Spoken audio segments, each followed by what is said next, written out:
Good morning student, स्वागत है आपका भजनपाल भाटी इंटर कॉलेज के डिजिटल वर्ल्ड में। हमारा प्रकरण जो चल रहा है हिंदी काव्यखंड में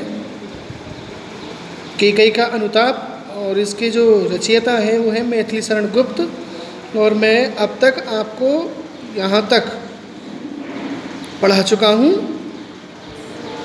ठीक है। इसमें कैकेयी का अनुपात चल रहा है। कैकेयी जो है वो अपने पश्चाताप की ज्वाला में जल रही है।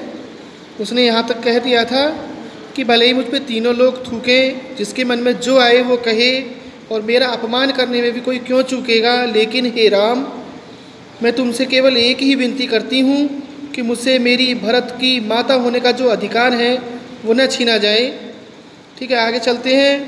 कहते आते थे यही अभी नरदेही, माता ने कुमाता पुत्र कुपुत्र भले ही। कैकेयी कह रही है कि संसार में अभी तक यही कहावत प्रचलित थी, नरदेही का मतलब मनुष्यों के लिए कहा गया है, यही कहावत प्रचलित थी कि एक माता कुमाता नहीं हो सकती, भले ही एक पुत्र कपुत्र हो जाए। एक पुत्र अपनी माता के प्रति चाहे कितना ही बड़ा अपराध कर ले, लेकिन माता उसे क्षमा कर देती है। लेकिन उसके स्थान पर अब ये कहावत चलेगी कि एक पुत्र ने तो अपने पुत्र होने का कर्तव्य पूर्ण रूप से निभा दिया, किंतु एक माता कुमाता हो गई। अब कहें सभी यह हाय विरुद्ध विधाता, है पुत्र पुत्र ही रहे कुमाता माता। अभी समझाया था मैंने कि संसार में अब से पहले ये कहावत प्रचलित थी कि पुत्र कुपुत्र हो सकता है, लेकिन माता कभी कुमाता नहीं हो सकती। किंतु आज इसके विपरीत ये कहावत प्रचलित होगी कि एक पुत्र ने तो अपने पुत्र होने का पूर्ण कर्तव्य निभा दिया, किंतु एक माता को माता बन गई। ठीक है, आगे सुनते हैं। कह रही है कि बस मैंने इसका बाह्य मात्र ही देखा, दृढ़ हृदय ने देखा, मृदुल गात्र ही देखा। गात्र शरीर है, मृदुल माने कोमल है। ये कह रही है कि मैंने इसका केवल बाहरी रूप ही देखा, इसके दृढ़ हृदय को और इसके कोमल शरीर को न देख सकी। परमार्थ ने देखा, पूर्ण स्वार्थी साधा। मैंने इसके परमार्थ की भावना को न देखा और अपना पूर्ण स्वार्थ इस पर साध दिया था। इस कारण ही तो है आज ये बाधा, जिस कारण मैं आज बाधाओं से घिरी हुई हूँ, जिस कारण मेरा जीवन आज बाधाओं से घिरा हुआ है। युग युग तक चलती रहे कठोर कहानी, रघुकुल में भी थी एक अभागिन रानी।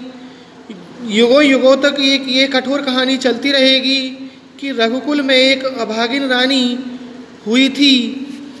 निज जन्म जन्म में सुने जीव यह मेरा, धिक्कार उसे था महास्वार्थ ने घेरा।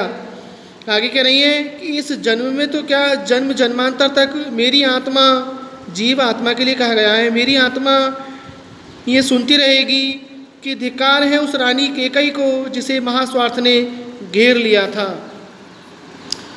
100 बार धन्य वे एक लाल की माई, जिस जननी ने है जना भरत का भरसा भाई। तो यहाँ पर श्री राम ने कैकेयी के पश्चाताप का खंडन करते हुए कहा है कि वह माता 100 बार धन्यवाद देने योग्य है जिसने भरत जैसे पुत्र को जन्म दिया है। पागल सी प्रभु के साथ सभा चिल्लाई, 100 बार धन्य वे एक लाल की माई।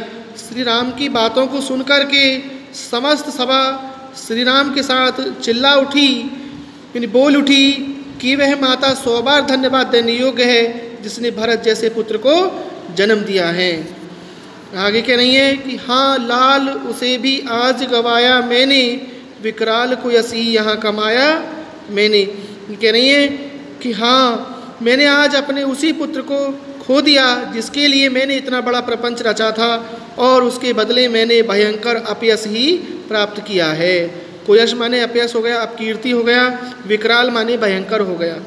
कह रही है कि मैंने आज जिस पुत्र के लिए इतना प्रपंच रचा था, आज मैंने उसी को खो दिया है, और उसके बदले में मैंने भयंकर अपयश ही प्राप्त किया है।